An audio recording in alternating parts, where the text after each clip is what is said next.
Hello everyone and welcome back to another episode of the 1 Point Safety Show with myself, Scott Hartley, and my illustrious co-host and airport buddy, Scouse Andy. How are you, mate? You alright? Yeah, I'm good, man. I'm good. Jet lag still kicking my ass, but yesterday, better than yesterday, so... Yeah, we're both saying that off air that it is still there, isn't it? It doesn't go for a few days, but I'm kind of adjusting back to normal time zone, shall we say? Because my God, I was asleep by about 6:30 on the couch yesterday, and then wide awake again at like 9, and then I thought, okay, I'll go to bed. No, 3:00 in the morning. Bang, wide awake. I thought, brilliant. That's exactly what you want. But yeah, it's kicking my backside as well, but it is what it is. Shout out to Rod in the chat. Shout out to Brian. As always, you are here. Thank you for being with us. We'll start off as we always do then, Scouts, with our sponsors. So we are the sponsor of Dunstable Town FC's Talk of the Town podcast, hosted by Andy Burrows. They have their own YouTube channel. If you like non-league football, go ahead, give them a follow and a subscribe, and go and listen to what they're talking about at non-league football level. We're also graciously sponsored by Oddballs. You can go across to myoddballs.com and have a look at the boxer shorts and other bits and pieces that we've got there. So yeah, well worth having a look at that. I'm extra loud apparently, so what I will do is I will have a look at my settings again and turn them down just ever so slightly. Just saying to Scouts before we got on this podcast that I'm apparently very quiet, and now I'm extra loud. So I will sort this out as we go on. Am I sounding now? Or? Yeah, you're good now, mate. You've just been up a bit. I'll turn myself down a little bit, so hopefully that'll be a bit better. Hi Karen, hi Scott G, hi Jesse, thank you for being with us. Cameron McDonald as well, thanks for being with us. Appreciate you all being in the chat. It's great to be back on here.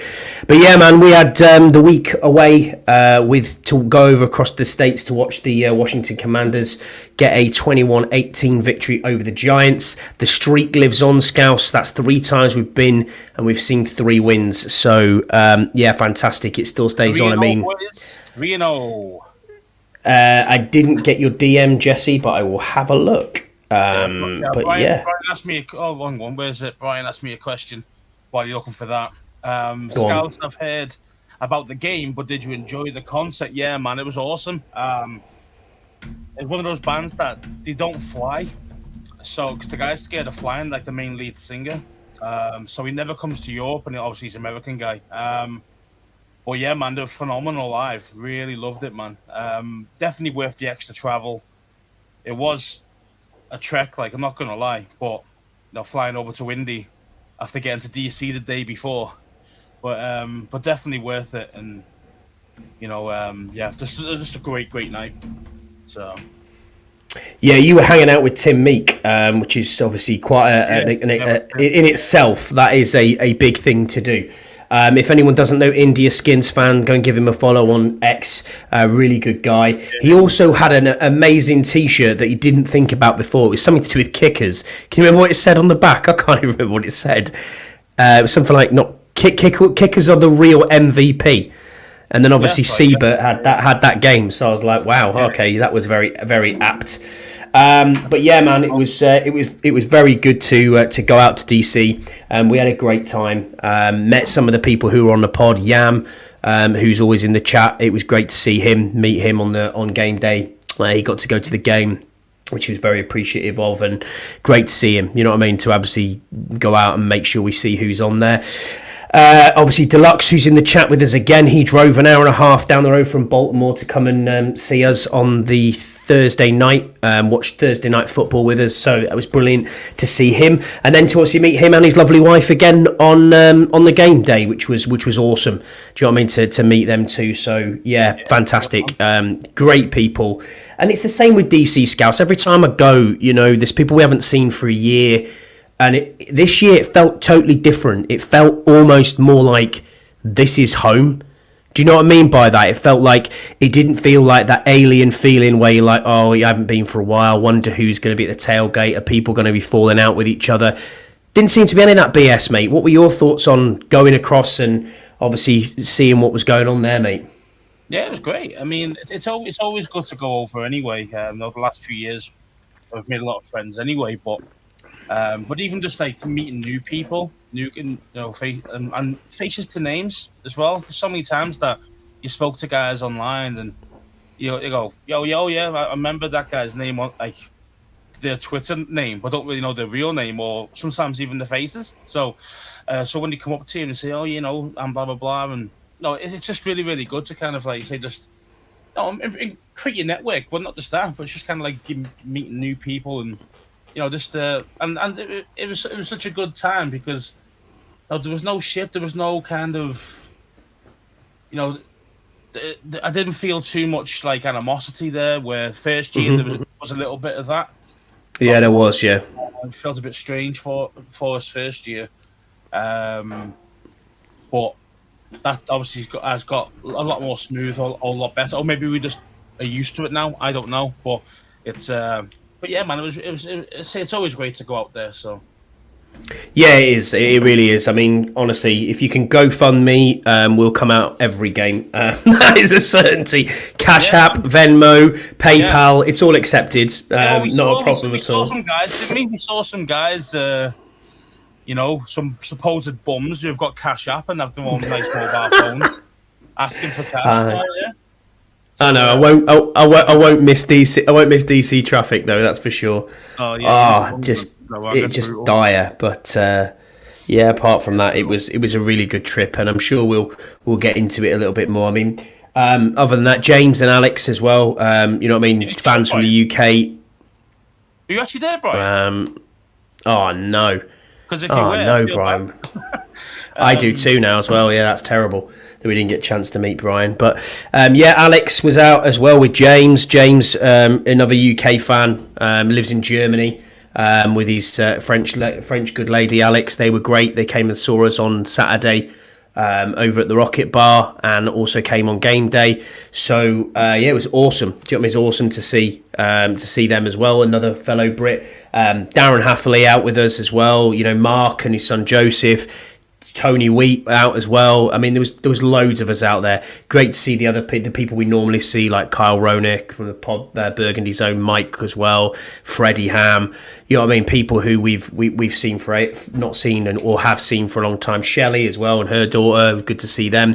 Lots and lots of older people who we've seen over the years, but just great to catch up. And it felt like mates. And I've got to shout Jesse out as well. Tweet team as well, didn't we? Some of those guys. We did. All the DC Tweet team guys over at Thiesman's. That was good. Night? Was it the Saturday that night? Was Saturday night. Yeah, it was Saturday night. Yeah. Yeah. Hey Brian, I mean, you make that joke, but like he didn't even show up, so you can't have that, mate. I'm not having it. No, that's terrible. No. I felt genuinely bad then, thinking, have I missed Brian? But it's all right. It's all good. It's all good, Brian. He should have showed, but I know he probably lives in like West Virginia or somewhere miles away. Do you know what I mean? Or Texas or something now, but I don't know. DMV. He actually lives in DMV, so.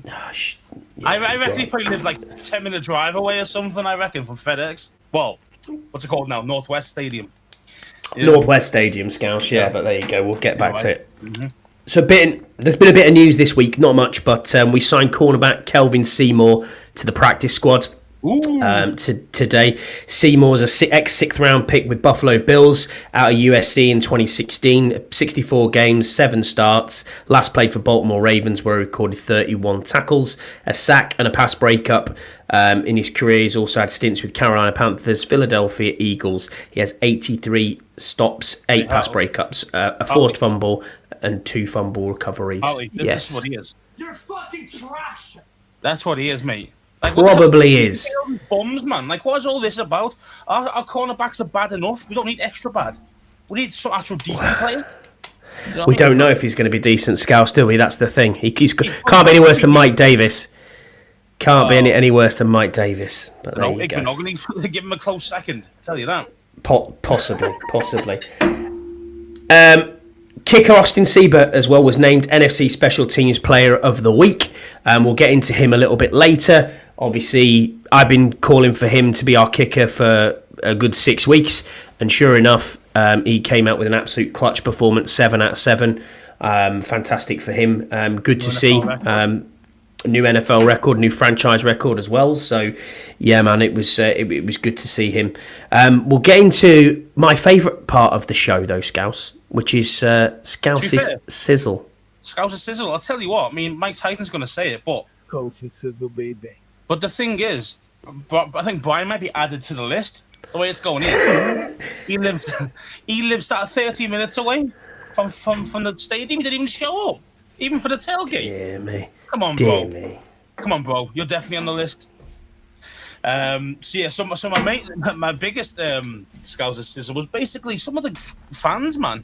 Like we were in an area that was Section 217. We were in. Section 217. So it's underneath kind of like a lip of the third tier coming up. Mm-hmm. But it was really good seats. You know, I had really good views. I'd say what do you reckon, about 50-50? Giants to us. I would say about that, yeah, about that. It was pretty even. But it was all our fans right in front of us, just kept fucking walking, standing up and walking all the way, just in and out every fucking 5 minutes. It's like, what are you doing? You're here to watch the game, aren't you? It's fucking unbelievable, isn't it? It was like this, especially these three. There's like three, like maybe teenagers. Just kept standing up and just walking, and everybody else had to stand up, which means that we missed out on fucking seeing plays. Really pissing me off, man, because it wasn't just once or twice. It was like once or twice every 5 minutes. It was a joke, man. It really was. It was really pissing me off. And it even pissed Taman off as well. I know. We're getting really annoyed with it, man, because I don't understand people need toilet or, you know, get some food or whatever, but it was fucking all day. It was nearly the whole match.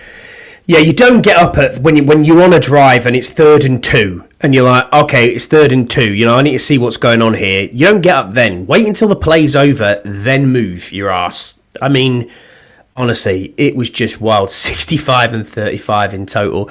Yeah, I mean, honestly, it was crazy the amount of people getting up. I had to go at the bloke in front of me in the Giants, what can you call it? A wife beater. I know he had a stick, but I told him if he didn't sit down, I was going to shove the stick up his ass. He was doing my head in. He stood in front of me for about 6 or 7 minutes of the game, just stood up, and I thought I'll try and put up with it. But you know when you're like, I'm going to lose my shit any minute now, and I just totally lost it with this guy, and I just went, look, I'm not trying to be rude, but sit your ass down. I haven't travelled 5,000 miles to watch the back of your head. And I don't think it was that nice. I don't think it was that nice, to be fair. And honestly, he sat straight down, which was a good thing. But yeah, man, I thought we were gonna have to fight our way out at one point, Scouse. It was quite a few, man, wasn't it? There was quite a few, man, like doing that, and it was just pissing. It was really pissing me off because it wasn't just right in front. It was like 2 or 3 rows in to the left as well. So where the actual game was, where the field was as well, and it was like, man, you picked the most inopportune times to go. Like, yeah, like you mentioned before, if it was before half time or it was, you know, it was a timeout or something like that. Okay, yeah, it's fine, but not fucking around like when there's actually game action right there. I say big plays, you know, 3rd and 2s, something like that, red zone plays. Like, what are you doing? You know what I mean? Like, no etiquette, man, at all. Crazy. But yeah, man, and shout out to the guy in the Dallas top, Micah Parsons top. That was hilarious. I've got. He took some apps. I mean, yeah, going to a rival stadium, playing 2 rival fan groups, knowing that they're not involved either. Like his team. I know, and knowing that you're gonna get shit from both sets of supporters, and you're wearing a Parsons jersey. I was like, that is a brave move. I mean, fair play to him. He just sat down. But what I did enjoy was the fact that the whole section, pretty much, when we saw the scoreboard, was, I think it was like 44-something to the Saints. Yeah. Everybody just got up in unison and was just, how about them boys? How about them boys? He was taking it. Oh, mate, yeah, you just took it like brilliant. London, to be fair. He just went, all right, I'll put my head down. Fair enough. I'll get on with it. That was funny. So we'll get into the game review then, Scout. So week 2 matchup: New York Giants 18, Washington Commanders 21. The first time ever that a team has scored 3 touchdowns and not won the game when their opposing team has not scored a touchdown. Well, so the sense, Giants, it does. If your team can't score a touchdown, you tend to lose. I agree. Yeah, generally. Yeah, man. I mean, we'll look at the stat we'll look at the stats here. So Daniel Jones was 16 of 28, 178 yards, 2 TDs, 1 sack, and a QBR of 63.7. Jaden Daniels was 23 of 29, 225 yards, no interceptions, no TDs. He took 5 sacks, but actually 2 of them were procedural sacks. They weren't anything special. And the other... Stuff like that. Yeah, taking a knee is classed as it goes down as classed as a sack. So right as we were taking the winning walk-off field goal, that was classed as a sack. But in all honesty, there wasn't any of them sacks, barring one that looked like, yeah, okay, that is a definite sack. But yeah, he had a QBR rating of 46.3, so not amazing. Yeah, it was quite poor actually when you look at it that way. When I look through the replays of some of the plays, and the reads, I was like, man, he's played better than a 46. I know he didn't get. Yeah, I think so too. But maybe that's why the score is so low with that. Devin Singletary for them was their highest carrier with 16 carries for 95 yards and 1 TD. Our highest carriers were Brian Robinson Jr. with a career high 17 carries, 133 yards. He averaged 7.8 a carry, and his longest one was 40. Then we had Jaden Daniels was second with 10 carries for 44. And Austin Eckler had 8 carries for 38. Obviously, we'll get into the game a little bit further on. Malik Neighbors, got to talk about Malik Neighbors. I thought he was an absolute beast. He is going to be a very, very good receiver. I know he plays for the Giants, but he looks the business. He looks like a really good wide receiver. 10 receptions for 127 and 1 TD. Wan'Dale Robinson got 2 receptions for 18 and 1 TD. On our side of the ball for receiving, our highest rated receiver was Zach Ertz, who's the tight end. 4 receptions for 62. Noah Brown was 3 for 56. Austin Eckler was 3 for 47. Terry McLaurin, 6 for 22. We'll get into that a little bit later as well. And then obviously fumbles wise, Jeremy Chin recovered a fumble from a punch out from Benjamin St. Juice, which we're going to talk about as well. And Devin Singletary gave up that fumble. And that is pretty much the statistics on the box. Sacks wise, the only one who got a sack for us was again, it was his second week in a row. Why am I losing his name here? I can't even find him on here. Defensive end, Cleveland Farrell. Sorry, Cleveland Farrell was our only person who got a sack. That's 2 in 2 games for him. But yeah, I mean, overall thoughts on the game, Scouse? I mean, there's a lot of good, and there's a lot of bad as well. I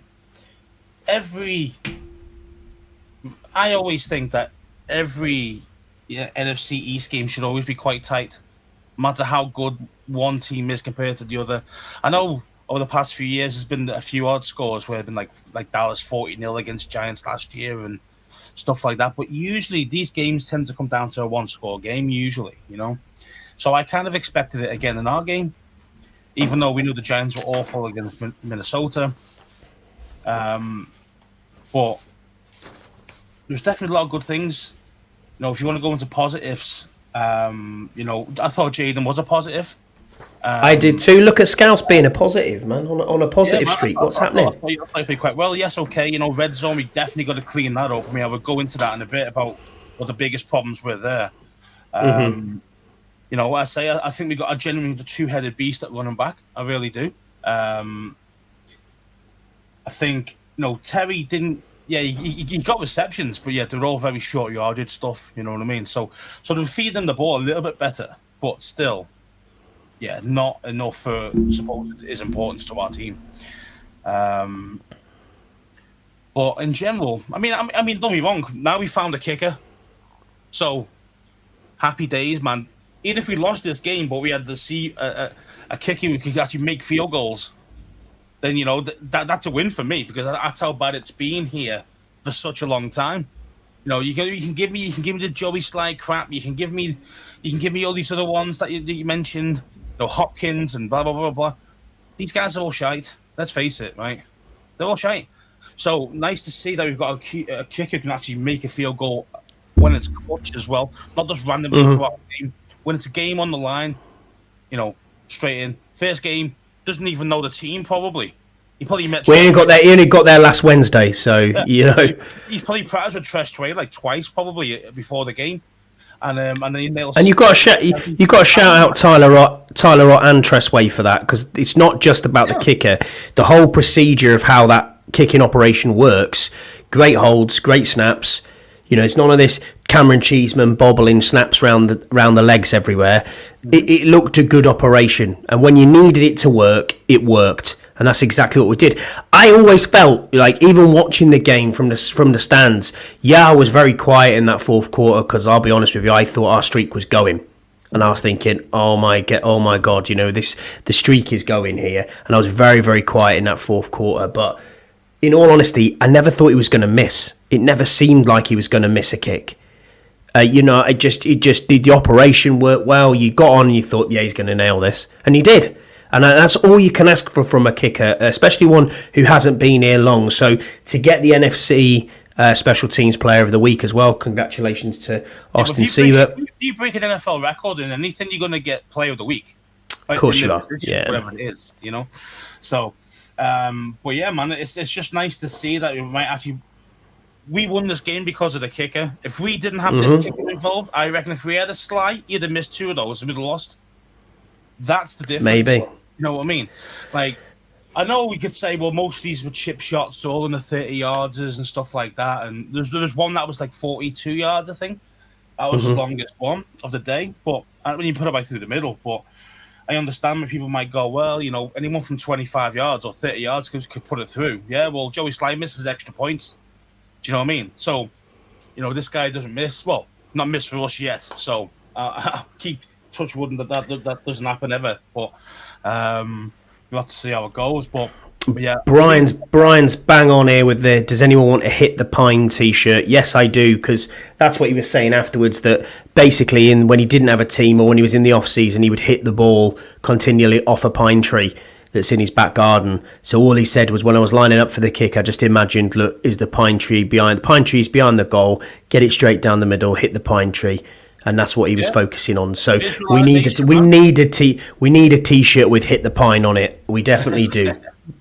Yeah, and it was an NFL record, not just NFL and franchise. It was both, yeah. Well, so if you break the NFL record, you're going to break a franchise record, aren't you? Yeah, I know. But you are, aren't you? Because NFL is obviously more than just one team. So you beat everybody else's team as well when you break an NFL record. So yeah, exactly. Man, 7, beautiful. But yeah, so what do you think went? What do you think went wrong then, Scouse? What was bad during the game? Bro mentioned it there. You know, we've only got 2 sacks in 2 games. Not good. Okay. You know, red zone efficiency, not good.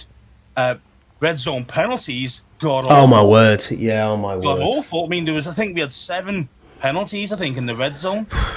I mean, anybody with that kind of stat where you have 0 TDs, you have 7, or sorry, I could be wrong. It might be 5 actually, but 5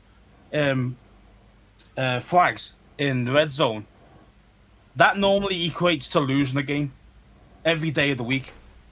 So it's great that we won, but that just tells you how bad the Giants are as well. Because you got to think about this as well as our DBs were shite as well. You know, our secondary was garbage.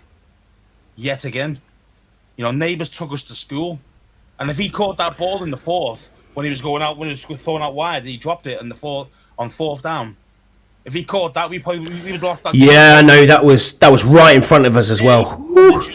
They would have just ran the ball out and then you know, won the game because they were leading at that point. Do you know what I mean? So they wouldn't even need to go for a field goal with no kicker.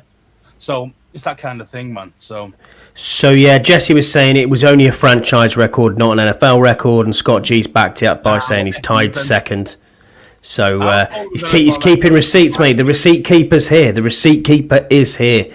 He's keeping receipts. Nah, fair play. It doesn't matter either way. A record's a record, and he's beaten the franchise record. So fair play to him for that. I want to pick up on the corners. I mean, Mike Davis started at corner. Wow. I mean, would you say Emmanuel Forbes is a miss? We'll get into that in a minute, I'm sure, but we just can't seem to find anyone at corner. He was terrible. He was awful. I really genuinely think I could have done a better job than him at covering, and that's not. And I mean, I'm a big lad, but I think I could have at least tried and done a little bit better. But my word, he didn't have a clue positionally where he was. There's lots of pointing around.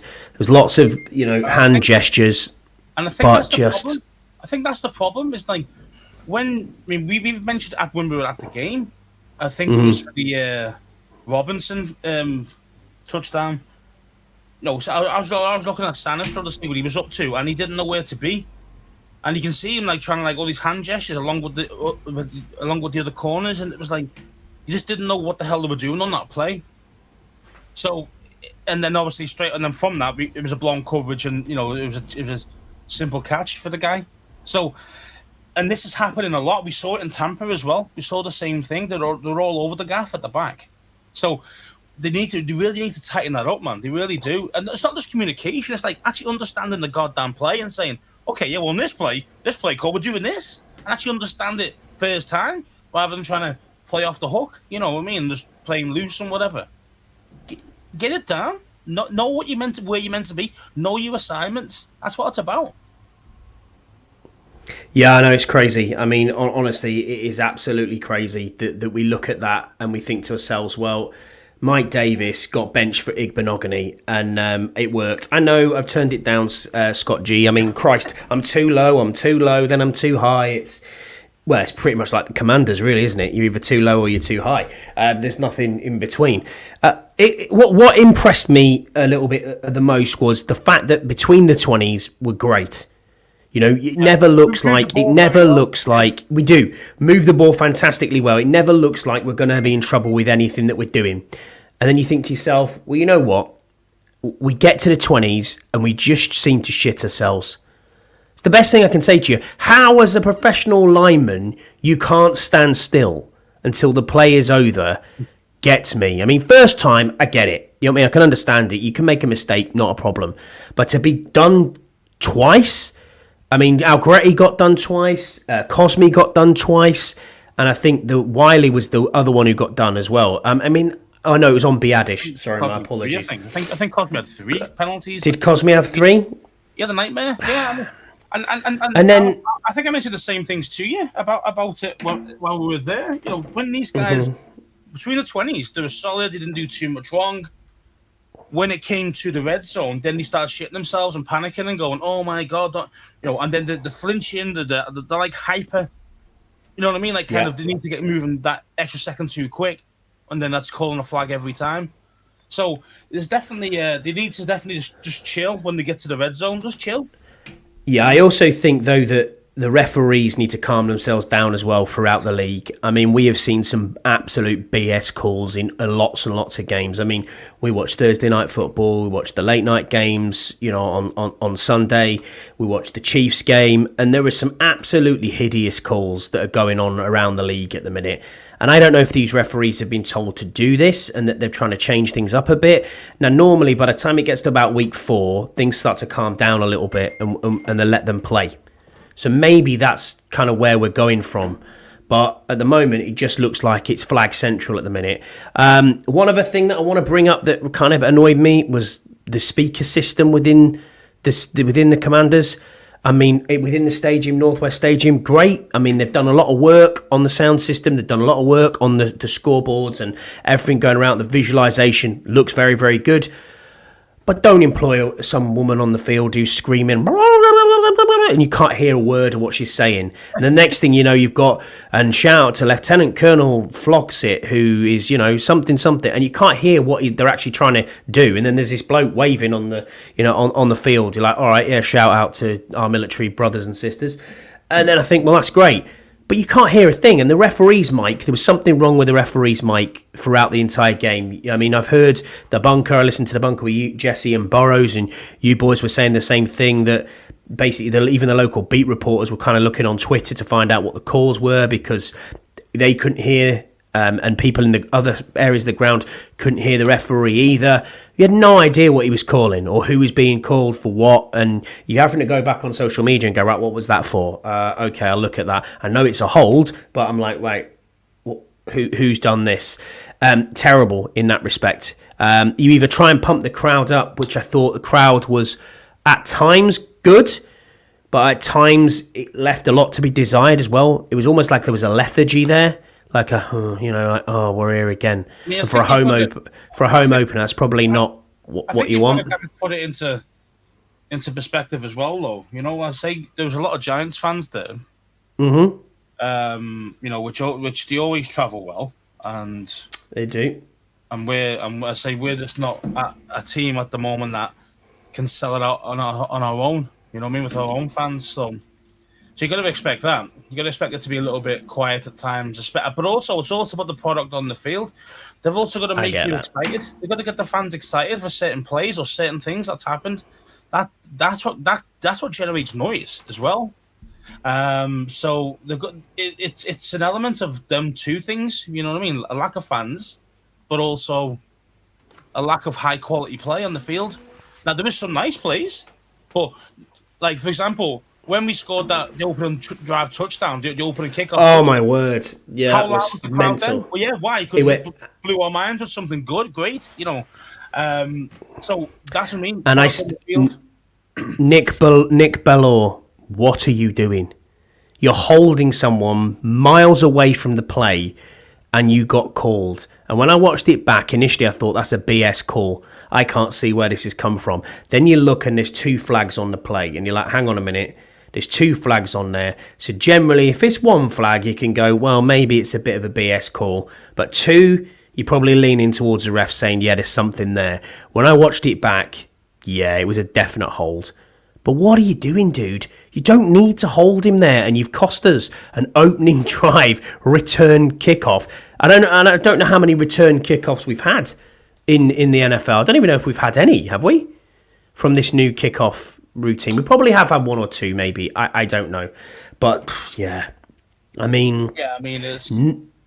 I think Jesse's right in what he's saying here. 65-35 to us to them in the amount of Giants fans there. You're probably right, mate. There wasn't as many Giants fans there. There was a lot, but... There was a lot. I mean, we were really sitting next to most of them. So he's saying there, Jesse, he's saying it used to be 70% Giants fans. I mean, now that is, oof, yeah. Thanks, Brian. I do believe someone did have one, and he's saying Indianapolis had one in week 1. A return touchdown. I just think, the good news is we're moving the ball. We're not turning the ball over. These are great signs, especially for the rookie quarterback. So Austin Eckler looked the business. Brian Robinson, wow, how he got out of that tackle, I will still never know. It's like Houdini stuff. You know, he's in the middle of a scrummage and then suddenly bursts out the end of it and takes on a 30-yard run, and he got to a speed of just over 20 mile an hour. I was like, holy shit, you know, he is gone. And he did just run out of gas at the end, and you just think, oh, you know, if only. But he was so close. He doesn't have breakaway speed. That's what they're going to say now, because he got caught by a corner. You know what I mean? When he was 5 or 10 yards ahead of him, which he was. He was. I mean, the other thing as well, Ian, your brother, shout out to Ian in the chat. He said we should thank Ballor because he caused that kicker injury. Yeah, maybe. I mean, Graham Gano did pull up with a hammy. I mean, I've watched that as well off the opening kickoff, and you can see it in the background. His hammy completely goes, and you're like, oh, okay.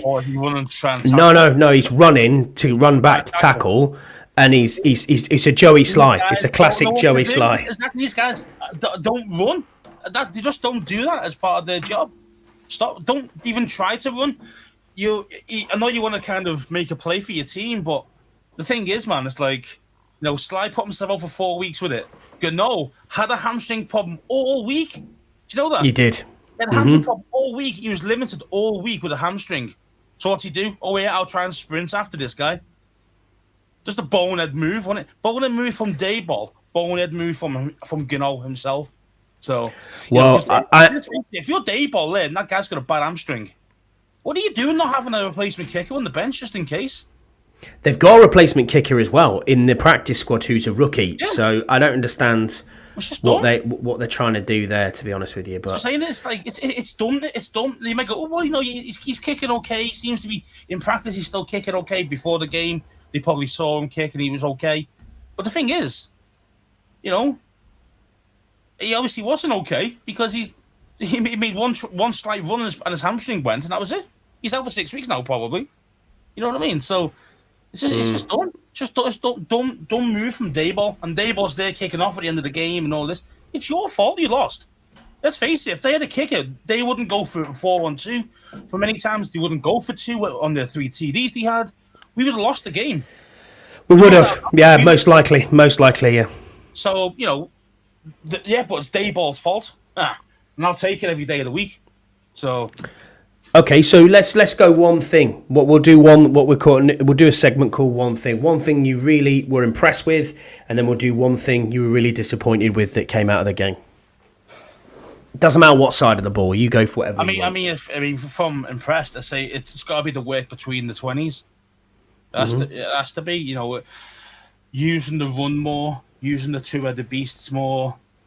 Not just running the ball as well, actually using them in the passing game as well. They have to be part of it. I think for us to be successful this year, we're going to have them playing like that regularly because we don't have the receivers.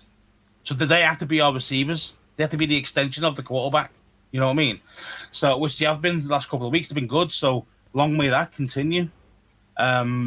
For bad, well, I mean, it's the corners again, isn't it? We've already mentioned it, Mike Davis, god awful. I mean, St. Just had a great game. I mean, He did. I hate St. Just because I think he's... Come on, give him his flowers. Give him his flowers, Scouse. I call him great. I call him St. Ghost. Why? Because he's never there. Acts like a ghost, transparent, etc. He had a really good game. But again, then you got to think about it from the other point of view of who was you up against? Malik Neighbours. Yeah, he got smoked when he was up against Neighbours. Like everybody else did. So who else? I don't think many corners will do very well against Neighbours this year. I'm not trying to be funny. Who else did he go against though? Wandell Robinson. Wow, yeah. He scared me. No, he doesn't. So and then Daniel Jones as well. You see what I mean? So these guys are like, well, yeah, he did well against the bad part of the NFL, if that makes sense, the bad teams. And when Neighbours against Neighbours he struggled, but everybody else did as well, So, so it's one of them. Yeah, man. Stop trying about my gear, man. Saying toast. But you see what I mean? So St. Jude, that was probably the best game I've seen him play for us, probably since he's been here, which is great. Yeah, However, I agree. I want to see him do it against. I want to see him do it next week when he takes on a Jamar Chase, a T. Higgins. I mean? Yeah, it's going to be tough. Take on those boys, and if you can still do that type of game against them, then I'll start thinking, okay, maybe the coaches are changing this guy up. Maybe they really are making him better. I'll change my tune. But until then, great game. Continue it. Yeah, for me, the 3 positives I'm taking from this is Austin Siebert is our kicker. Jaden Daniels still looks the business. He's not turning the ball over. He's getting the ball out quick. Happy with that. And Brian Robinson in the running game looks very good. The disappointment for me is opening the scheme for Terry. Now, I don't know if that is a scheme issue or if we're not getting the ball to Terry or there's no separation from these receivers. I don't know if we have to build him into the game plan, as you said on the bunker before. If you have someone like Noah Brown who can do a job, you go to him a couple of times. You're using the tight ends in the receiving game. You're using the Austin Ecklers even in the game. And then it opens up later on into the game that big bomb to Terry that we all want to see. But Jaden's doing the right thing and making the right calls by not necessarily putting the ball in harm's way. Me, you, Jesse, Tony, Darren, Andy Burrows, Tim Meek, we were all sat in that restaurant watching Caleb Williams against the Texans throwing 20 yards over people, panicking on the run, hero ball stuff that just did not work. But yeah, it was one of them. And Andy, yes, I did have a tight end at the weekend, and we'll get into that, I'm sure. But no, tight turtle head, yeah. But there you go, it is what it is. But nice, craziness. We'll get on to preview then. We'll preview the Cincinnati game. It's Monday Night Football. Scouse, are you off work on the Tuesday? Yes, I am off work on the Tuesday too, or Tuesday morning football, shall we say, for us over this side of the pond. A 1:15 a.m. start. Oh, it's going to be hard. And Taman, before you ask, I'm probably not going to do a mashup pod straight afterwards at 5 o'clock in the morning. No, thank you very much. We'll give this a watch. Obviously, looking at their standout at the moment, Cincinnati are 0-2 and third in the AFC North. They had an absolute bullshit call against the Kansas City Chiefs.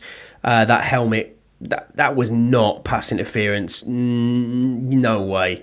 I'm still not happy with that at all. On what happened with that call. You watched it too live. I would have been pissed. I would have been pissed if it was against my team. I was fuming, but it was a definite Kansas City call. Now, you can say what you want.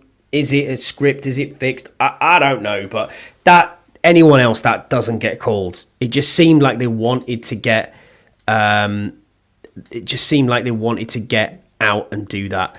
And oh yeah, Kansas City's got to win this game. But Joe Burrow looked absolutely devastated when that call came through. So they are going to be a wounded animal coming at that.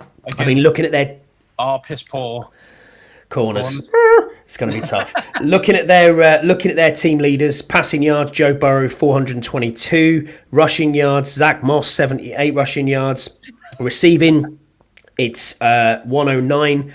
yards to Mike Gesicki. He's the tight end. He's their most highest receiver at the moment. Jermaine Pratt, their linebacker, has got 24 tackles and they've got 1 interception with Akeem Davis, who's also the other linebacker. He is the will linebacker. So, yeah, I mean, it's going to be a very tough game, this Scouse, on Tuesday morning for us. Monday Night Football for those across the other side of the pond. What do you think going into this game? What are your thoughts? Are we going to get away with one? Are we going to try and box one out? I think we get smoked. I do. I think we get smoked. And I'm only saying that because we've not been a good primetime team in 20 different years. Regime though, mate. Different regime, different ownership group. Doesn't matter. Still going to have to play us. From last year, you know what I mean? So, these guys, I'm just, I just think you look at the matchups, the Bengals are by far better than us in nearly every position. Yeah. In nearly every position. So, unless they play ridiculously bad, then they will smoke us. Then they'll smoke us, and it'll be easy. It'll be by at least 10, or even more, 14. I really do. I actually think we play this quite close because then the reason behind it is we've looked at these 2 games. We've had played a decent playoff team against Tampa Bay, who are on a 2-0 winning streak already, and I didn't expect them to be this good or as good as they are. The Giants are. You got to expect that. I didn't expect them to be as good. And then obviously I was tapping my papers like a newsreader. And now for the evening news. Keir Starmer's still a dick, as is every other politician in this country. But anyway, sorry, I've gone off track. Shouldn't have gone there. And by the way, shout out, we did see Keir Starmer. He drive past in his motorcade with Jesse was in the car. We're stuck in traffic and all he did is bloop bloop. I thought, oh, here comes a motorbike. Down he rolls with his motorbike. Burrows is sat there and he goes, I bet this is Keir Starmer. Burrows like, all right, it better not be. Sure enough, yeah, it was Keir Starmer. He rolled past us. So, yep, the Prime Minister was in. The other Prime Minister, shall we say. They went for the wrong guy. You know what I mean? Wow, there you go. There you go. It is what it is. Other podcasts are available, by the way. But no, I mean, yeah, looking back into this game on Monday night, it is going to be very tough. But I think we play them close. I think we lose by maybe 6 at the most. But I think we'll be still in this with a few minutes to go. And I hope that we'll be all right. But we'll see. Kill us, mate. He is very, very good. Very, very good. Shout out to George here as well. George is in from Guyana, so shout out to George and the African crew out there. So shout out to you boys. Good effort to come on, and I don't know what time it is over there. He just start playing his own blitz defense.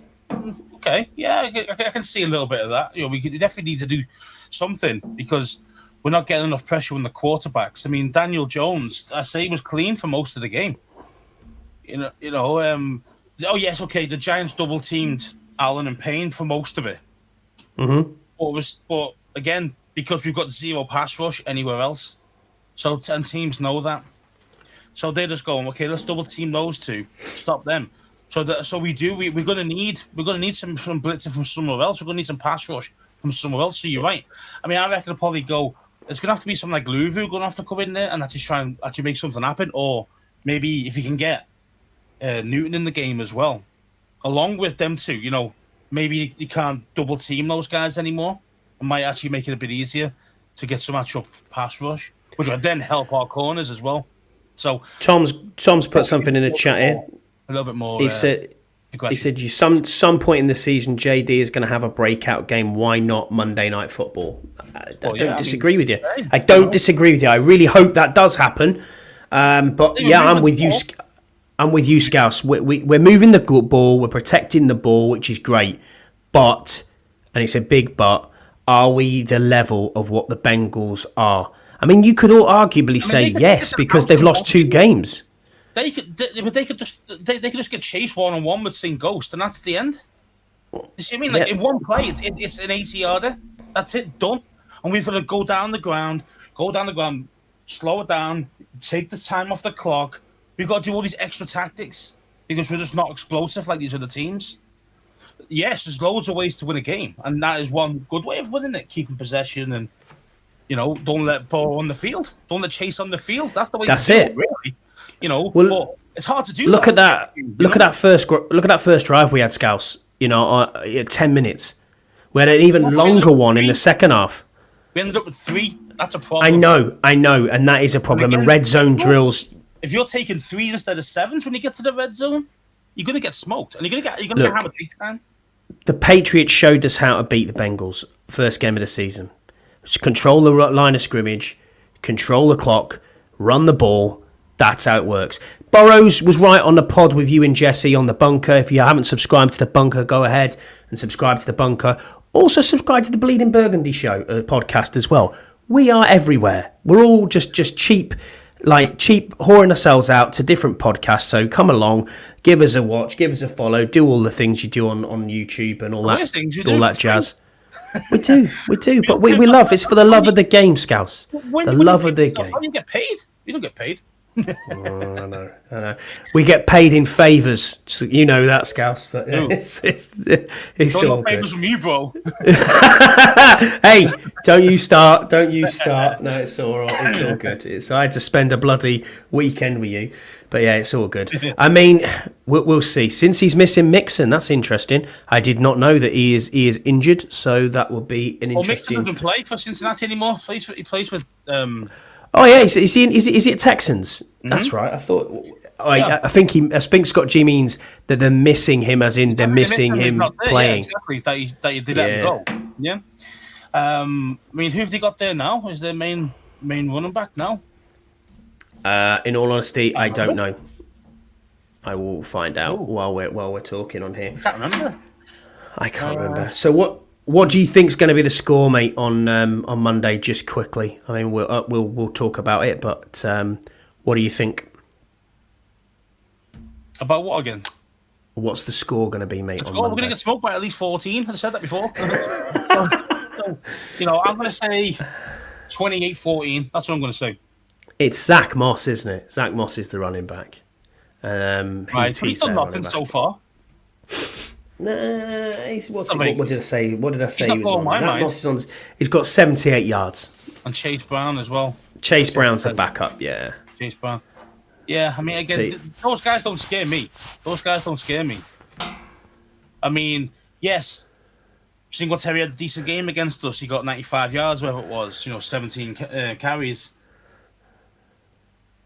But if you go with PFF, Bobby Wagner got a 90 grade. Stopping the run. Very true. So it's a bit like, well, we're definitely going to need them to play well and to stop the run, make sure that these guys make Burrow beat us. But the thing is, Burrow's good enough to beat us if you just make him throw it. See what I mean? He's good enough to do it, and he's got good enough receivers to do it.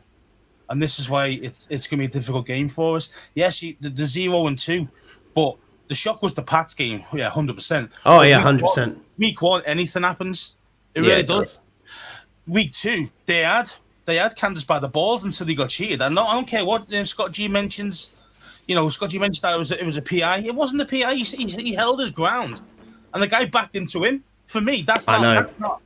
The receiver backed into the corner, so there's no way in hell that can defensive. I thought that was a terrible call. I honestly thought it was an awful call. It was an awful call. And good afternoon to George as well. It's 3:49 p.m. So but good they afternoon to George. Beat. They had them beat. There was one play away from beating KC in KC. So I know. This team's no joke. You know what I mean? So and they're not. They've been to a Super Bowl in recent years as well. So you've got to give them credit there. Joe Burrow's a great quarterback. So it'll be interesting to see where we go with that. I like your positivity, George. 13-10. I do too. Yeah, well, I don't care if it's that low scoring. It's absolutely fine. Jesse's saying it was 100% a PI. You weren't saying that in the bar. What are you talking about? Yeah, I was falling off and everything, lad. Yave. No, if that was Terry, no, you would be crying. No, I wouldn't. I honestly didn't think. I thought it was a bullshit call. I really did, and I'll stand on that hill. So you can try and keep your receipts if you want, Scott. But I'll stand on that hill. There's no receipt for that one, Scott. Your receipt gets. I mean, it's your opinion, isn't it? And that's the whole thing. That's what podcasts are about. That's why fans. Everyone's the same. Opinions are like arseholes. Everyone's got one. So do you know what I mean? It is one of them. We can't get away with that. My opinion isn't right always. Your opinion isn't right, Mr. Negative. Scott G's opinion isn't right. But it's one of them. You were drinking. You're right, actually, Jesse. You were drinking, to be fair. But you thought your head nearly fell off when that got called. I mean, it didn't help that we were in a Chiefs watch bar in the middle of DC. I've never seen so many Chiefs fans. I was like, what is going on in here? And then what annoyed me even more is they were doing the bloody chop and the song afterwards. That gripped me big time. I had a word with a Chiefs fan in there. I said, so it's all right for you guys to do that, but it's not all right for us to have a name. Oh, that's racist. And doing the chop isn't racist? Okay. Hasn't got Native American connotations? No. Okay. Or, you know what I mean? Come on now. Do me a favour. That needs to go as well. But there you go. Getting into our fan questions then, mate. We've got lots of fan questions here to go through. So I'll start off with Commander Viscount, who says, what was the highlight of the trip apart from the game, obviously? Oh, it's there's too many really. There's too many things. I mean, to try and rate. I mean, we mentioned it before about meeting new people and in the pre-game, and also just like people like Deluxe coming to the bar randomly, stuff like that, and me going to see my favorite band that I've never been able to see live before. So there's so many different things for me. Like there's just so many. Hanging out with Tim Meek as well, and there's so many. I can't just name one, to be honest with you, if I can't. I think for me, it's just hanging out with basically what is family now. I mean, Jesse is an adopted Brit, no doubt about it, and I know he's in the chat with us now. No one keeps saying 100% PI against us, and him and Scott G being best mates. No, he's losing his Britishness. No, in all seriousness, shout out to Jesse who stayed with us, drove up obviously from Virginia, came and picked us up at the airport, basically chauffeured us around most of DC again. You did have a few good drinks and a few Ubers as we had, but in all honesty, it was brilliant hanging out with you. Hanging out with people who you see, and it gets emotional. Like, poor Freddie was in tears at the end, mate. You know what I mean? When he was saying bye. And I get why. Do you know what I mean? I understand why. Because, like Jesse said on your pod, and Burrows is on the bunker. It's not like we're just down the road. And we can just be like, oh yeah, we've met each other and we've met these people like LJ, people like Freddie, people like Deuce, people like Steve Lim, Keith, all of the hog farmers, everybody else, everyone in the command tailgate, command corner tailgate, all of these guys and girls and people out there who appreciate what we're doing or trying to do this side of the pond and show our fandom, and the fact that we're, flying halfway across the world to go and watch this game. They loved it. And then, you're coming out of the stadium and people are saying, oh, the street reigns, and it's like, yeah, it does, it continues. Do you know what I mean? They know that every time we're in town, it's like, yeah. And Freddie wasn't in tears of joy, mate. Yeah, he's probably because he was sat next to me. To be fair, me boring his head off. Tears of joy. Oh, he said tears of joy. Right, nice. And then the look saying not getting sneak attacked. Yeah, that's definitely the highlight of the trip, mate. Yeah, I know, mate. But no, get sneak attacked. Like seeing, do you know what I mean? Seeing people like Yam, like Deluxe, like people who you've talked to, you've met, you've interacted with, you've seen on podcasts or you've spoke to. It's like, yeah, we're never probably going to meet these people, and then you do, and it's like, you know what? They're actually really good people, and the DMV opened its arms and put its arms around us as it always does, and I appreciate them for doing that. So yeah, it was just a brilliant weekend, and thanks for the question, Commander Viscount. We appreciate it. Christian Burt, who is at Christian Burt on X, he said, do you expect Forest to be made active this Monday? Barring any injuries, no. I don't see him being...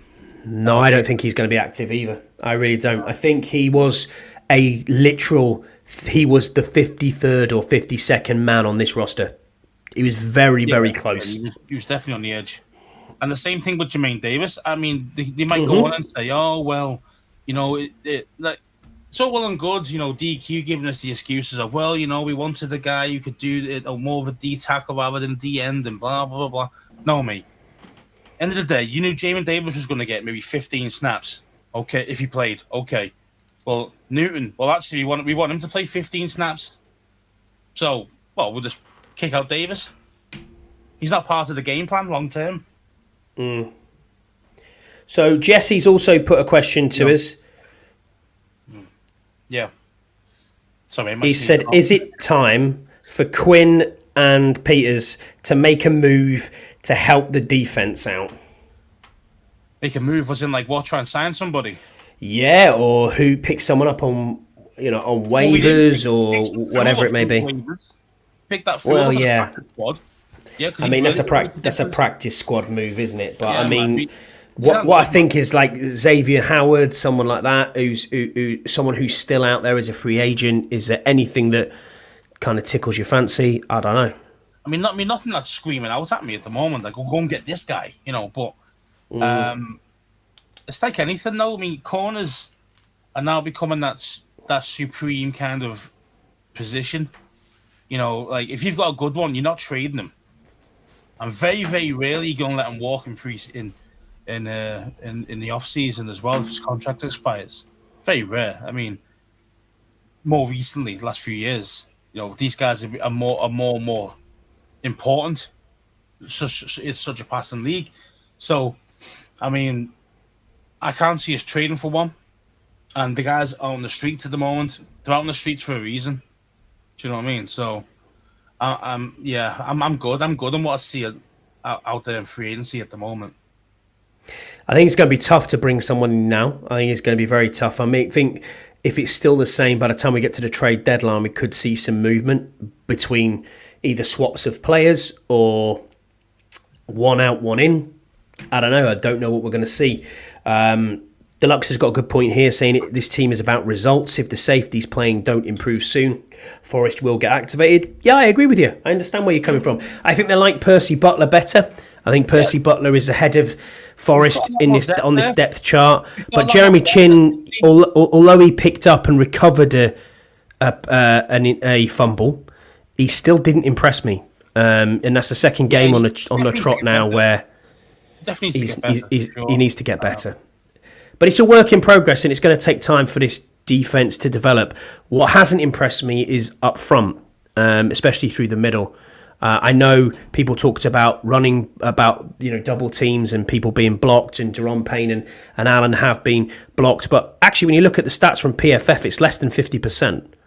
So less than 50% of the snaps, they're not getting double teamed. So it's not all as bad as the double teaming as we think it is. But I'm quite disappointed in what Payne and Allen have produced up the middle. I mean, they're doing very good sterling job at blocking the run, and they're doing very good sterling job at breaking up plays. but they're not. I don't They're think not they have. getting to the quarterback. Terry got a 100-yard game nearly. So He did actually. You're right. With a touchdown, and this is the Giants we're talking about. We're not talking about, top class running backs here. We're talking about bang average.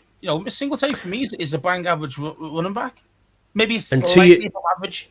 And to that point, Simon Thurston on Twitter, he is at Simon P. Thurston. He said, given the team have seemingly ran against us with ease at times, particularly up the middle, do we feel Bobby Wagner has lost his mojo? I mean, I don't think he's lost his mojo. I just say, you can take PFF with a pinch of salt. I do all the time. They said that he had a 90 grade, but you can't get much better than that. So I know there was times definitely where Bobby should have been better, and the same thing. But again, I think it's still learning new teams. This is the thing, you see, we still haven't got that cohesion. It's only game 2. Him and Louvu still got to gel better, definitely. Especially if Louvu's coming on the rush. But Bobby's it's difficult for Bobby then because he's not very good in coverage. That's the thing he's not good at. You're getting the guys out onto the flats or whatever, and he's got to chase the guy down to the edge. It's difficult for him. It's not his game. So he's a run blocker. That's what he is. He's a run stuffer. So if you're making a move out in different ways, because of Louvu, the way he's playing, because of whatever tactic you're trying to do with Louvu, can definitely impact his teammate next to him. So, for me, it's I say Wagner's been. He's been solid. Don't get me. He's been solid. He can be a little bit better, sure, but I say stop making him go out into the flats, and you'll stop the guys for sure. I think Wagner's had 2 really good games. I don't know what people are seeing. I don't think he's lost a step at all. I thought he was slack in the first game, to be fair, but again, I blame that on that he hasn't played all pre-season. Was he better second game compared to first? Yes, he was a lot better. He wasn't a Bobby Wagner level performance though. The thing that you see, like 90% of the time you see Wagner play. There's definitely some improvement there you can still do, and it might just be again a fitness and a cohesion problem. It's not a quality of play problem, or he's getting worse. He's regressing because of his age or something like that. I don't think it's anything like that. So don't worry about him just yet. Another question here from Commander Viscount, who is at John Bowden Grace on X. He said, is all this nonsense on Scary Terry not being good enough to get more touches? Is it just nonsense? He said, no, Street Scores did an in-depth breakdown on every 17 snap. Shout out to Rico from Street Scores as well. He's been on our show. Top guy. I've subscribed to him for absolutely donkey's years. And if you haven't subsubscribed, I think he's on about 25,000. No, I haven't seen it yet. I've not seen Rico's breakdown yet, so I can't really comment on it. I mean, all you can see though from some of the film is that Terry is getting open, but it's always like after Daniel has looked for him and realised that he's not open at that point, so he's looking somewhere else.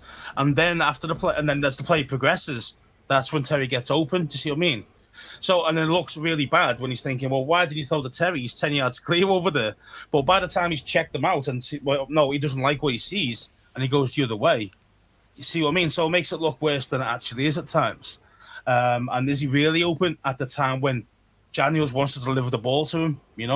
So that's another tough thing. I do think, though, we've got to use Terry a little bit more, though, not just in the extra short routes, because that's what he was using. Most of his receiving was the wide receiver screen that went for backward stuff.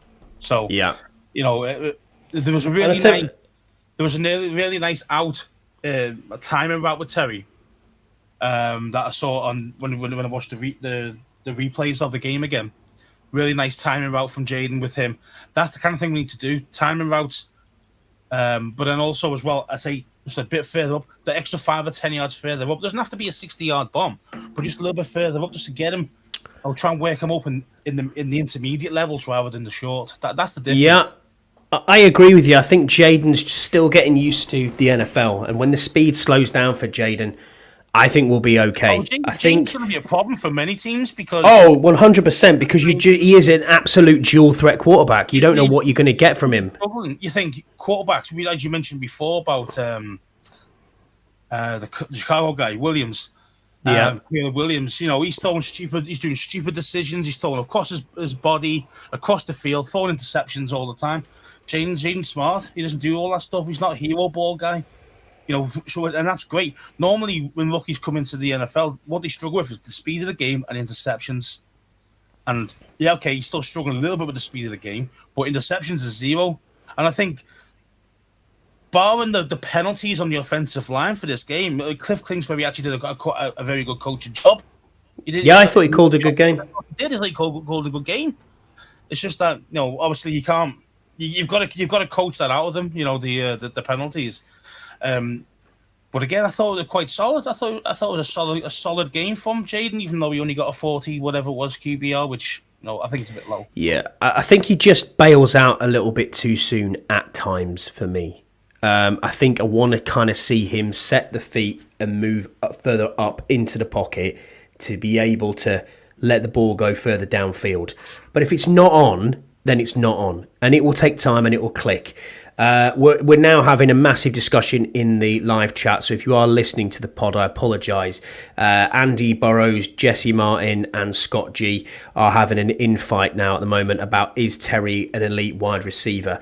We've had this conversation for about the last 4 days together. I mean, I'm kind of on Jesse's side. I think he's the best receiver that we have on this team by an absolute country mile. There's no doubt in that. Is he top 15, top 20 in the league? Probably, but more towards the 20 than towards the top 10.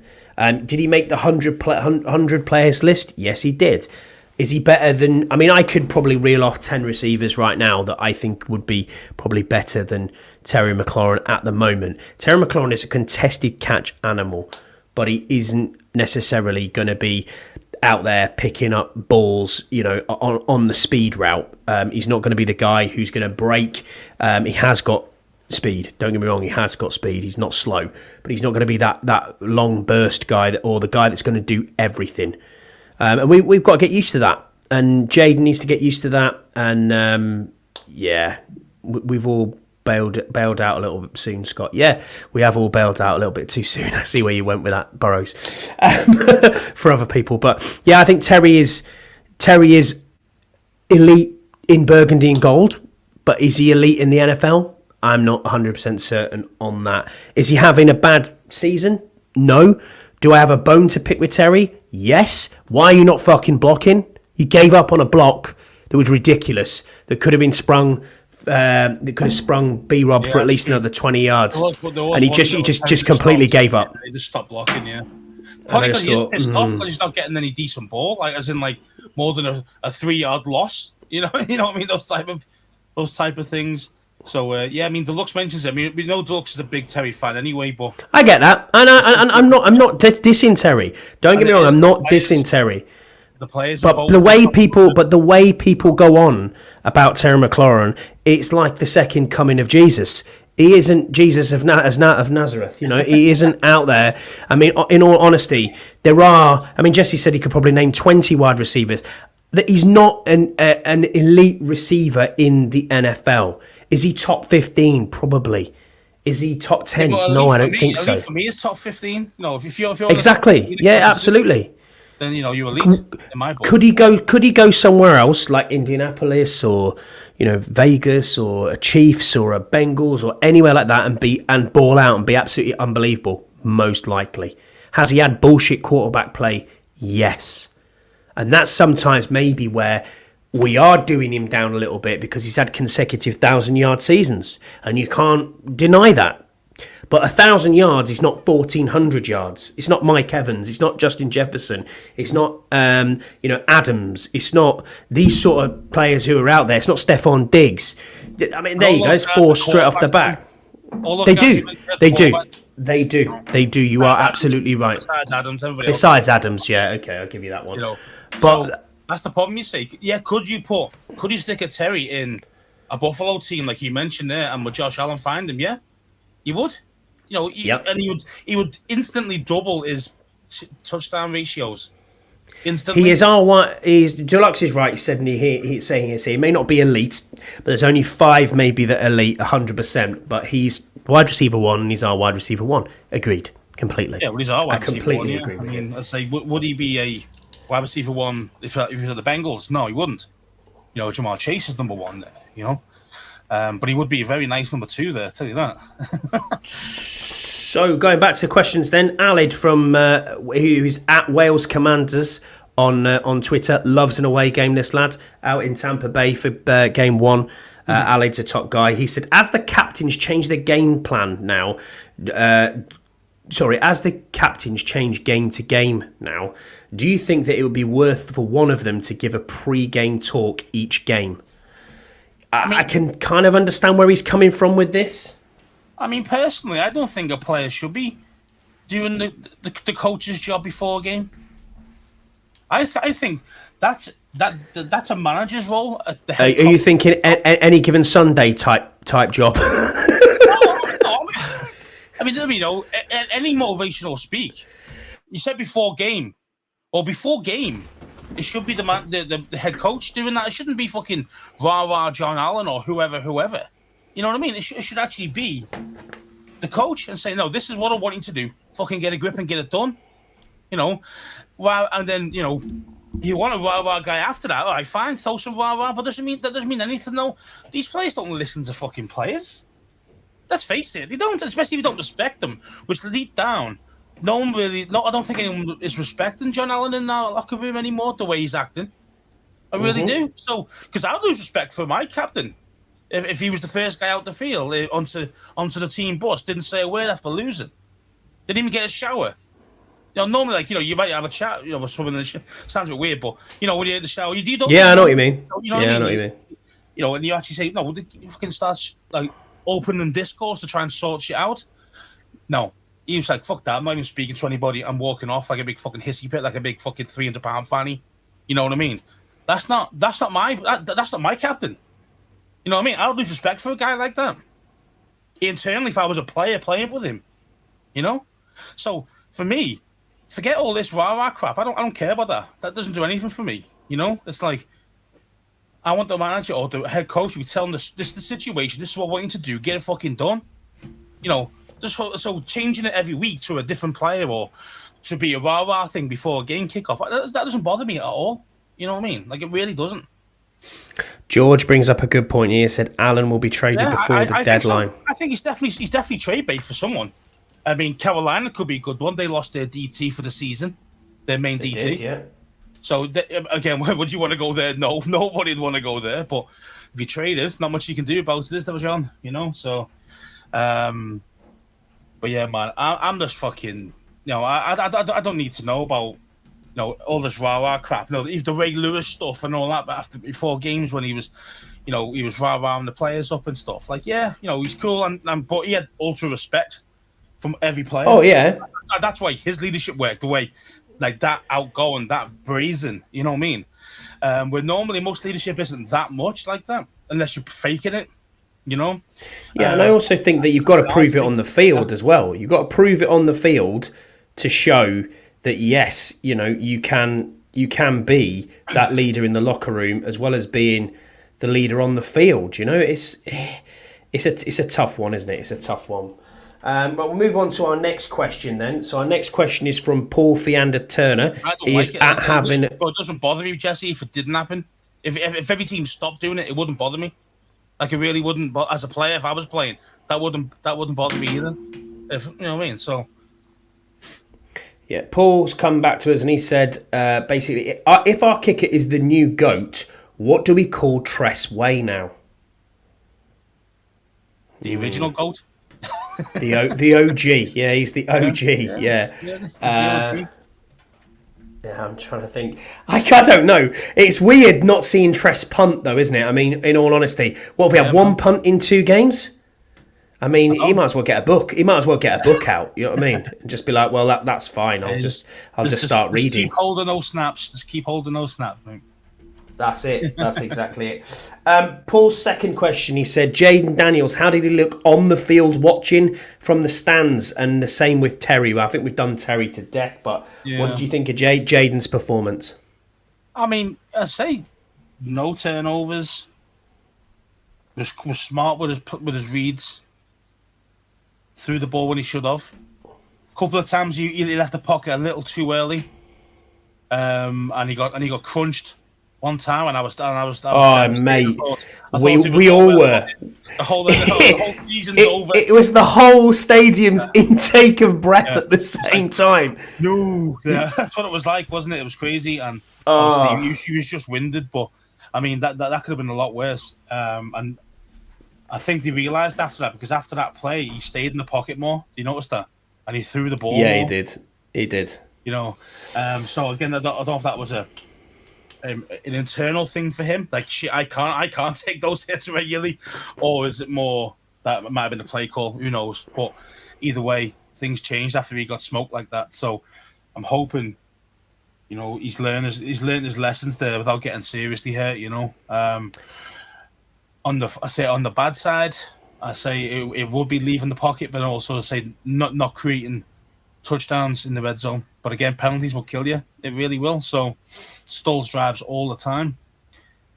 So for overall, I mean, I think he was solid. I thought he was too. We've got quite a few questions from Canada Mike. As always, shout out to Canada Mike. Go and make sure them Buffalo Bills fans, that Bills Mafia, don't get anywhere near your front porch, mate. So, yeah, shout out to Canada Mike. He said, are you embarrassed you mocked my 12-win prediction? Now we are top of the NFC East. Yeah. Well, see, after this, No, I'm not at all. I still think 7 wins is where I'm going, and I stick by that. I think we will get 7 to 8 wins at the very, very most. If Jaden starts to explode, things might change, but it might do. Your goals into touchdowns, yeah, sure, you know. But our defense just isn't solid enough to keep us in the race for anywhere near top of our division, you know. Eagles having problems, Dallas have got problems, Giants are worse than us, you know. So there was definitely an opening there. You know, Sirianni could be fired by week 5. He could be. They have their bye week at week 5, I think, this year. And if they lose their next 2 games, mate, I think he's fired. And we'll get into that a little bit later, because Arch has put a good question in for us on that. It's interesting, man. It really is. So Mike's second question, he said, if we don't need to punt anymore, is Tress Wade way overpaid? And how gutted are you went all that way and didn't get to see our best player? We saw him play, man. He just held the ball. I saw him punt into one of the cheerleaders, which was quite funny, actually. He was dancing into one of us, didn't it? Yeah, it was funny. I did think that was quite funny. He also said, I saw a lot of Commanders' defense, but if you take your best defensive player out, what do you expect? How desperate are we to get Forbes back? I mean, it just gets worse when you're hoping someone like Forbes shows up for you. You know, I'm not giving up on Forbes. I just need him to start showing a bit more that he's got something. You know what I mean? That's all I'm after. He's got a spark about him. He's got something about him. At the moment, all I've seen is that he's getting bullied every time, and he gets injured so easily. But again, his frame will dictate some of that as well. You know. Last question from Canada Mike. He said, was sober Prime Minister Burrows better than drunken Prime Minister Burrows? Nah, Burrows was boring, wasn't he? To be fair. No, he wasn't. He was a good lad, and he wasn't. I liked it. I liked sober Burrows. I don't mind drunk Burrows. Andy boring Burrows. Not at all. He's had a month off the beer, and fair play to him. He's doing well. He's on a health journey. He isn't an alcoholic, I promise you. He's on a health kick, and fair play to him for doing that. And no, I liked it. I didn't mind him either way. He had a good time. He nearly broke a couple of times, especially when we were in the Rocket Bar and Jesse was demanding that he drank, because Jesse didn't want to be the only one who was drinking, because I'm a bit of a fanny as well when it comes to drinking, to be perfectly honest with you. That's how it goes. And he was... Oh, shut up, you. Says you with the biggest hangover from hell in the morning when you have to go get back on a plane. Hey, at least I drank, bro. Not like you, Fanny. So, I don't care. It's not all about drinking. It's not all about drinking. But there you go. It is what it is. No, fair play, Burrows. You did well, and I like both drunk Burrows when I'm drunk with him, and I like sober Burrows. So there you go. Chris Scott, shout out to Chris Scott. I think this is one of his first questions. He is at Christopher1268 on Twitter. He said, what was the atmosphere like inside and outside the stadium? Scott mentioned being surrounded by blue, which is disappointing. Hopefully we'll change that in the future. Scarce, I'll let you go with that one, mate. Yeah, it was outside was great. You know, say every time we go, we always hang out the red zone lot. And yeah, there's even a few Giants fans there, not many, but there was a few. And the atmosphere was really good. I mean, you know, there's a lot of people there, and everyone having a good time, and you know, it was all love. There was no animosity that I saw. There was no fighting. There was nothing like that. It was great. It's weird. I didn't see any fights this year, Scouse. Really, I didn't think I've seen any. Even though you might have started on that guy with the cane, but besides that, yeah. I didn't start on him. I just told him to sit down, and if he didn't sit down, I was going to shove his cane up his arse. And all that stuff. So yes, yeah. And then Darren sat there, and he was slowly going to me, Millwall, as if I was like Millwall away or something. Yeah, I'm just starting on an old man. No, he wasn't old, but he was just stood up in front of me, and it was doing my head in. And I think I'd had enough at that point. But yeah, in all fairness, the stadium atmosphere was great outside. The red zone lot was banging, as it always is for a home opener. You literally picked on an old man. Burrows is saying, I didn't pick on an old man. He wasn't at all. He did. He was an old man. He had a big cane, big stick that he was walking with. Bad knees and everything. You were there picking on him. Shut up. Out of order, you, bro. Out of order. It looked like some of the states that you go to when you see Walmart. That was one thing as well. I wanted to see Walmart. I went to Walmart and I thought, I have to get some. You know that. So you It's Asda. I went to Asda. Yeah, I couldn't wait to go to Asda. That's what you went to. I mean. Yeah, but every single American person said to me, like, what do you want to go to Walmart for? It's full of, like, strange individuals. And I was like, well, I need to get some candy for my wife and my kids and have a good look. And it is bizarre. You go round and you're like, oh, look, there's some headphones. Okay, cool. Right, now there's some candy. Oh, look, there's guns. Cool. And then it's like, oh, I'll get to the till, I'll buy some chewing gum and 40 rounds of 5.56, please.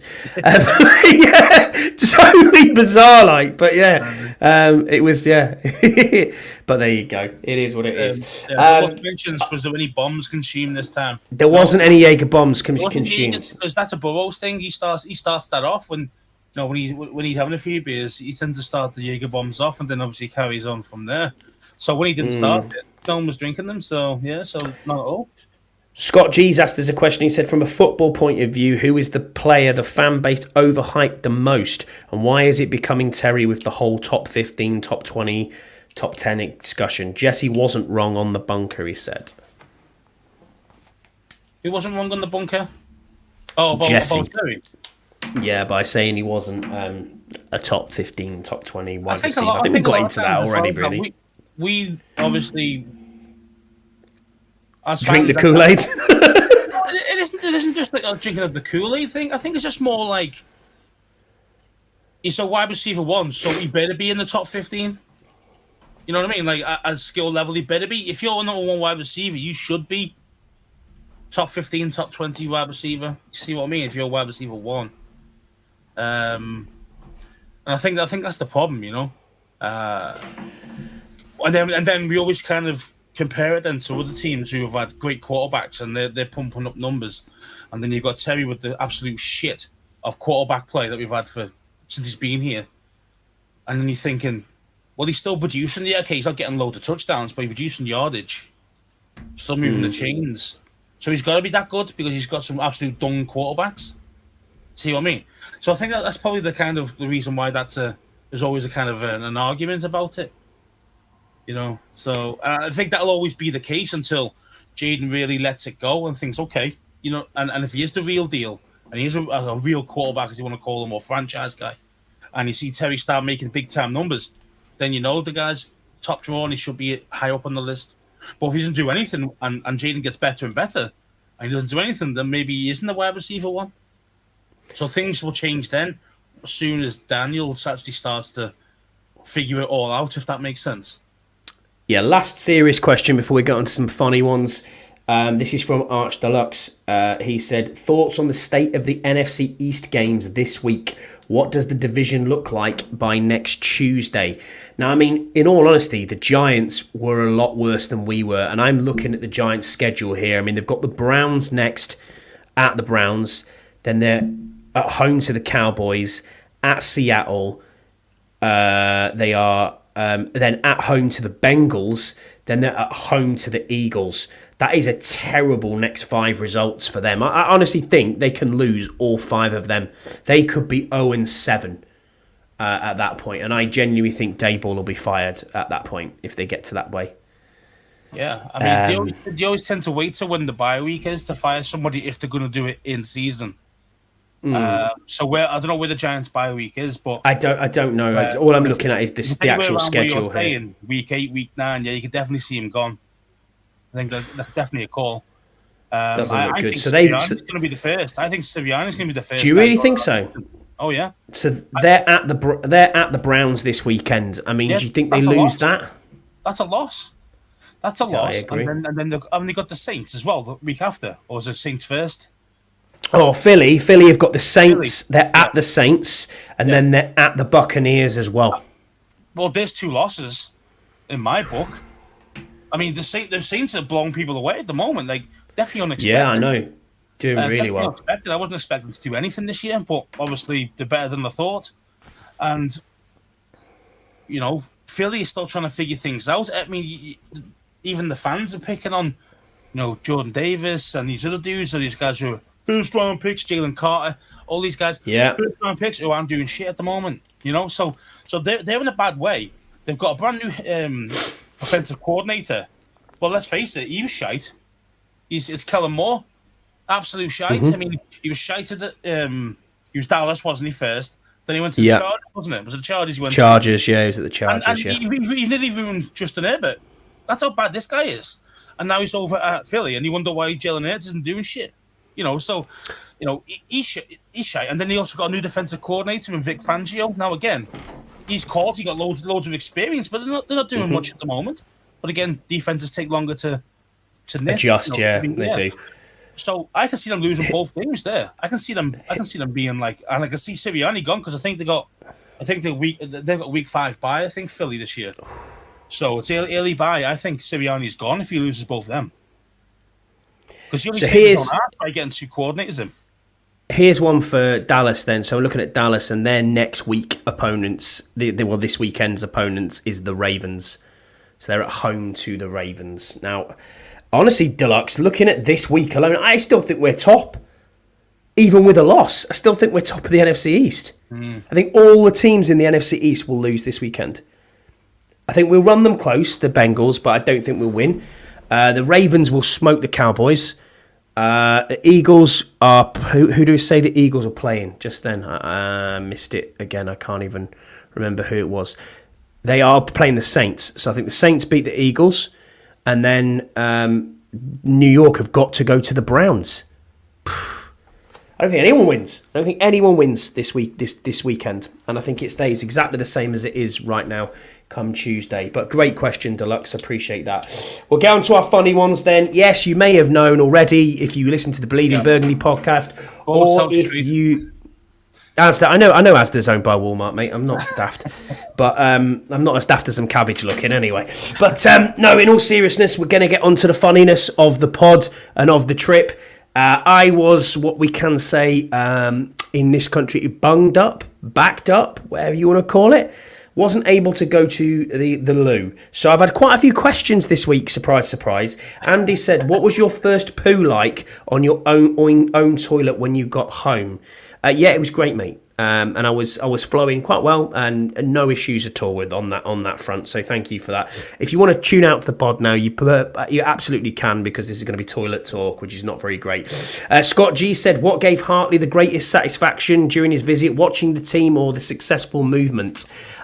Obviously, at the time, it was probably the successful movement, but no, overall, the game, mate. Just I don't know what's going on. I've gone from 10 shits to no shits. It was mad. And then the last one that we got on this was Jesse, who said, "Whose fart was worse, the car or the flat? Oh, the car. That fuck. Oh, that was awful. You were nearly sick. You were nearly sick. I was that close to being sick. Like, it wasn't even funny, bro. It was like, man, this is disgusting. It was the worst. So, in case you didn't know, we were going to Tyson's Corner, and Jesse needed to go to the bathroom, and he was like, "I've got to go soon," and we were like, "Well, you know, you're gonna have to hold it." And we're about to pull up in Tyson's Corner into the parking space, and as he backed up, obviously he let one go. And it literally just stunk the entire car out. And he had the child locks on in the back, so he couldn't even get out. He was reversing into a car space as well. So could you? I know. For like 30 seconds to let us out. You I know. And you were nearly sick over the side of the wall. That was funny. Andy Burrows here saying the car. My God, my eyes. Yeah, agreed. Awesome. Oh, I mean, honestly, it was wild though. But a great weekend. All day. That was the worst. A great weekend had by all. I miss it. I would like to go back next week, but obviously I can't. Don't miss the car. No, not if that's going on. Not if that's going on. But yeah, shout out to everybody who's been in the chat: Jesse, George, Andy, Brian, Karen, Scott G, Deluxe, Cam, Rod, Tom, Ian. Everybody who's been with us, we really appreciate you being on the pod and interacting with us. We love our little community that we have here. If you haven't already and you're listening to this, please go ahead and like, subscribe and comment on YouTube. Do all them things. Press the bell button. You know how it goes. Do all that good stuff. Trying to get to 100. We are struggling, but we'll get there. It's just two guys talking ball. Jesse, you better go to the doctor and get that stuff checked out. Absolutely agree with you, Scott G. I literally think something died up there. That's how bad it was terrible, but anyway, it is what it is. I can see our numbers dropping by the minute anyway while we're talking about this. But shout out.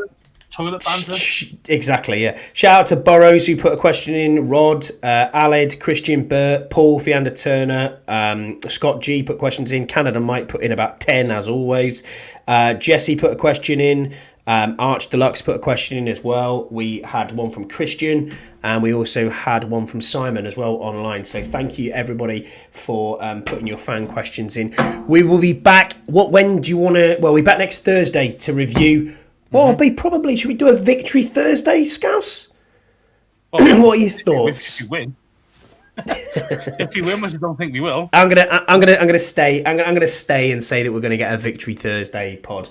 But we'll see what happens. We'll see what happens, mate. But yeah, thank you for being with me. I appreciate jet lag is still kicking my ass. It's kicking your ass. And I'm sure Burrows is still absolutely knackered as well. But no, it's been a great weekend and it was great spending time with you. As always, we don't get to do that enough, even though we do live in the same country and we're only 2 hours away from each other. We need to probably get together a little bit more, mate. But no, it's been brilliant. I'm sure Burrows is trying to cook something up for the draft or... and we'll see what we can do. So watch this space. We'll have something.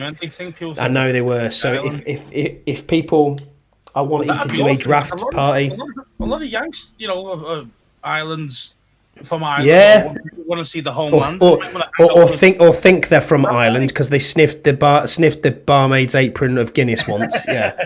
Oh my God! If I could hear these old people on the flight on the way back. My great grandfather was from Fermanagh. Oh my God! Shut up, love. Honestly.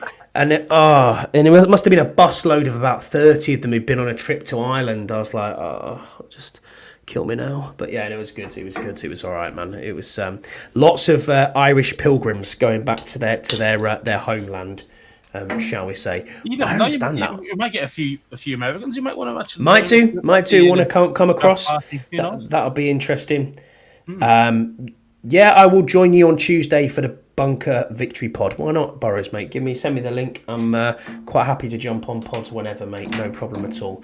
But yeah, Scouse, thanks for being with me, mate. Appreciate you being on here as always. It's great to chop it up with you. And always anything left from you? No, just a bye. A bye. Bye, everyone, and thanks again.